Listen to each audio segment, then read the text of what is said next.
وَالَّذِينَ جَاهَدُوا فِينَا لَنَهْدِيَنَّهُمْ سُبُلَنَا وَإِنَّ اللَّهَ لَمَعَ الْمُحْسِنِينَ.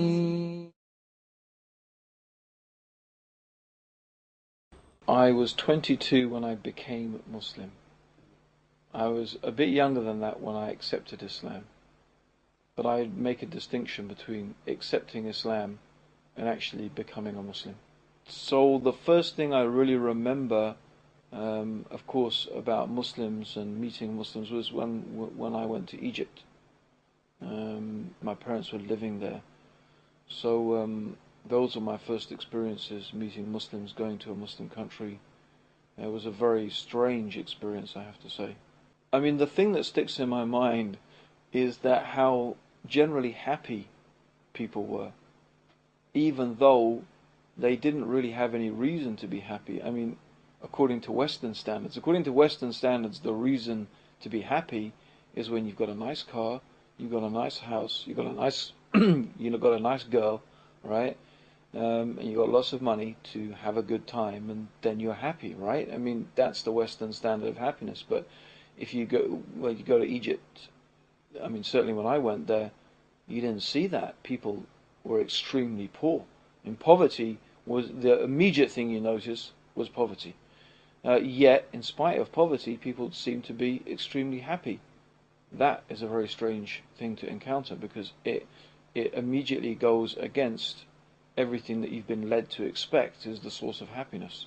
Spiritually, I had been on a sort of search, a spiritual search, since I was 14 or 15, and questioning the religion that I'd come from, Catholicism, and I'd looked through lots of different religions, and had actually, probably at that stage, if you're talking about 6 months before, come up against what I could call a brick wall. I had really reached a stage where I'd begun to think there were no answers, there was no spiritual dimension to the human being, and that maybe happiness really was just about having money, and maybe I just didn't have enough money.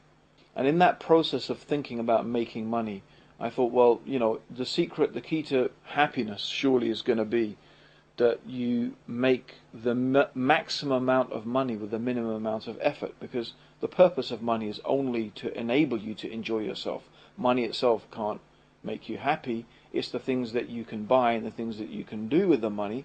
And if you're spending all of your time earning the money, then where are you going to enjoy yourself? So I thought, okay, well, where can I start? Let me start by looking at different people in the world, different cultures.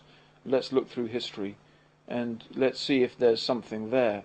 And in that process of thinking, I was thinking about different nations and different civilizations, and then it suddenly sort of struck me, wait a minute, those Saudi Arabians have been sitting on their camels for I don't know how many hundreds of years, praying to Allah, and they've got all this money.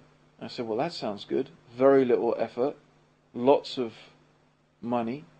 I said, let me start researching, see what I can find out about this. And I obviously knew their religion was Islam and their book was the Quran. And so I thought to myself, okay, let's start by reading the Quran, see what that has to say, what I can find out there.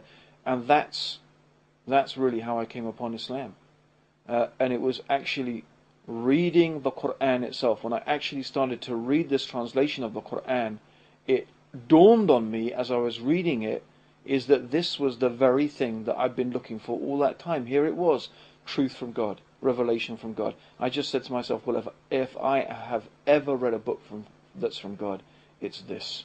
But that's how I discovered Islam. But the problem is that when I actually was faced with a challenge, and the real challenge was my girlfriend. That was the real challenge. When my girlfriend found out I had become Muslim, she totally freaked out. And actually at that stage I just gave up on the whole project of, I gave up on it really, basically, of living Islam. I mean, I still remember that I used to go to parties, and I used to sit down with people drunk and talk to them about Islam and tell them what a brilliant religion it was and tell them I'm a Muslim, and they would be asking me, well, tell us more, and I said, well, I'm too wasted, I can't, but read the Quran, it's good, And that's why I say that, I accepted Islam, but I wasn't a Muslim. Because if you looked at my life, there was nothing different. Except I would have to say one thing was different. I was more miserable than I had ever been in my entire existence. Because I now knew the truth, and I also knew that I was not living the truth that I knew. And that was the worst condition, and perhaps is the worst condition that you can ever be in. And, things became, you could say, also worse between me and my girlfriend. Ironically, the one that I had, given up practicing Islam for because she was freaked out. Things became worse between me and her. And I think it was a combination of all of those things just led to a type of situation where literally I just couldn't take it anymore. And I decided to go and stay with my parents in Portugal. My parents live in Portugal. And it was there really that I just began to realize things came into focus. I began to realize, okay, my life is a mess. I know why it's a mess. Because I found the truth. I know what the truth is, and I'm not following it. And I just made this dua to Allah. I prayed to God.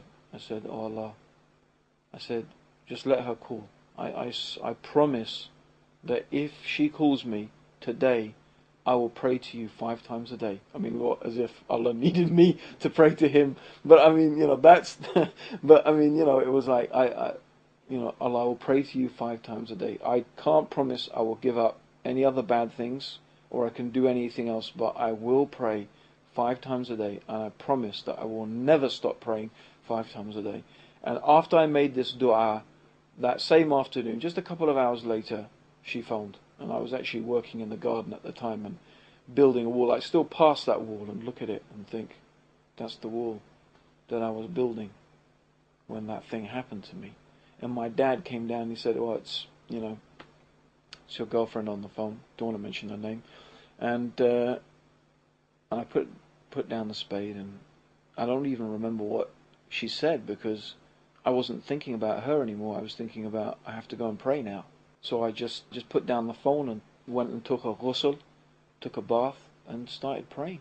And that's it. And really, that's the difference between being a Muslim and not being a Muslim. When you establish the prayer, your life changes. And really, just praying 5 times a day changed my life, and that's it, really. And that's when I say, that's when I became Muslim. That's the day I became a Muslim. Islam, without doubt, is the path to true happiness in life. It is the real path to true happiness. And people ask me, so what is it like now that you're Muslim compared to how it was before? Well, it's like being dead and then being alive. It's like being blind and then seeing. It's like being in darkness and then being in the light. That's how different understanding the truth of the Quran and the teachings of Islam is to that way of life that is away from that.